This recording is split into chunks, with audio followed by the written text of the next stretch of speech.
Кечээ Кыргызстандын премьер-министри Мухаммедкалый Абылгазиев менен Тажикстандын өкмөт башчысы Кохир Расулзода жолугушту. Кыргыз-Тажик мамлекеттик чек арасындагы Кызыл Бел көзөмөл пунктунда өткөн жолугушууда эки өкмөт башчы акыркы окуяга өкүнүчүн билдирген. Жолугушуунун жүрүшүндө чек араны тактоо иштерин активдештирүү жана топтолгон маселелерди жоюу боюнча сүйлөшүүлөр жүргөн. Тараптар эки өлкө элинин кызыкчылыгы үчүн чек арага чектеш райондордогу чыңалууну жоюу жана кырдаалды курчутууга жеткирбөө үчүн чараларды кабыл алуу жөнүндө бирдиктүү ойлорун билдиришкен.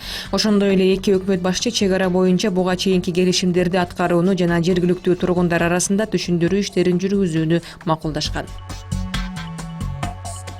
Ысык-Көл облусунда катуу жааган мөндүрдүн кесепетинен турак үйлөрдүн чатырлары жабыркады. Бул туурасында өкмөттүн Ысык-Көл облусундагы өкүлчүлүгү билдирген. Кечээ саат 8:30 баштап 9га чейин Чоң Сарой айылында балыкчы Ананев унаа жолунда катуу мөндүр жааган. Анын кесепетинен болжол менен 10 турак үйдүн чатыры жабыркаган. Мөндүрдүн кесепетинен турак үйлөрдүн чатырларынан суу кирип, Чоң Сарой айылынын тургундарынан үйлөрдүн ички бөлмөлөрүнө суу кирип жаткандыгы боюнча маалымат түшкөн. Учурда өзгөчө кырдаалдар министрлигинин райондук бөлүмүнүн адистери жерине барып тиешелүү иш-чараларды жүргүзүүдө.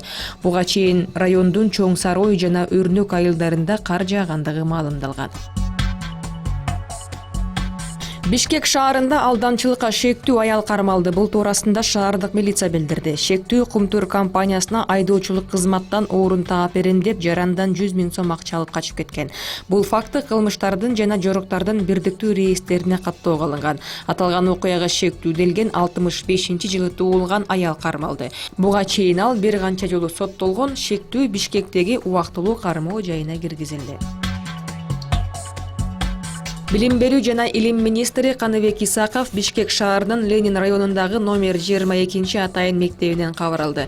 Жаңы министр окуу жайы менен таанышып, жамааттын көйгөйлөрүн, сунуштарын укту.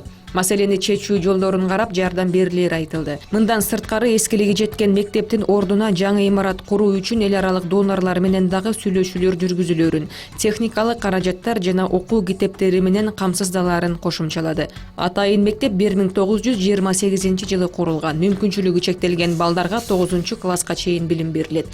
Жалпы 120 балага эсептелингени менен бүгүнкү күндө 238 окуучу билим алууда.